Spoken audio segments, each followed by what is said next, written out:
નમસ્કાર મિત્રો, વાત કરીએ જોશુઆની. જોશુઆ ઉત્તરી સુમાત્રામાં રહે છે. તે કોફીન બનાવવાનું કામ કરે છે. કોફીન બનાવીને પોતાના ઘરનું ગુજરાન ચલાવતા જોશુઆએ સપને નહીં વિચાર્યું હોય કે તે રાતોરાત કરોડપતિ બની જશે. અલબત્ત પોતાનો પરિવાર સુખેથી જીવી શકે એવી જીજીવિષા દરેકની હોય છે. જોશુઆની પણ હતી, એટલે જ તે અઢળક મહેનત કરતો હતો. જોકે એક દિવસ જોશુઆ સાથે એક ચમત્કાર થયો.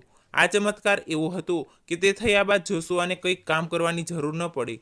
બન્યું એવું કે ગત વર્ષે ઉલ્કાપિંડ થયો ત્યારે એક ઉલ્કાપિંડનો નાનો ટુકડો તેના ઘરને ચીરીને સીધો તેના ઘરની અંદર પડ્યો હતો. આ ટુકડો ઘરમાં પડ્યો હતો ત્યારે તો બધા ગભરાઈ ગયા હતા, પણ બાદમાં તેને જાણ થઈ કે આ પથ્થર કોઈએ નાખ્યો નથી પણ આસમાનમાંથી પડ્યો છે.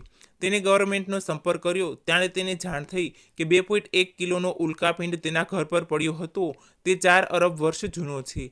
આ ઉલ્કાપિંડના બદલામાં તેને 1-2 લાખ નહીં પણ પૂરા 10 કરોડ રૂપિયા મળ્યા હતા. જોશુઆ કહે છે કે હું આખી જિંદગી મહેનત કરત તો પણ મને આટલા પૈસા ન મળ્યા હોત જેટલા આ ઉલ્કાપિંડે અપાવ્યા છે. ધન્યવાદ.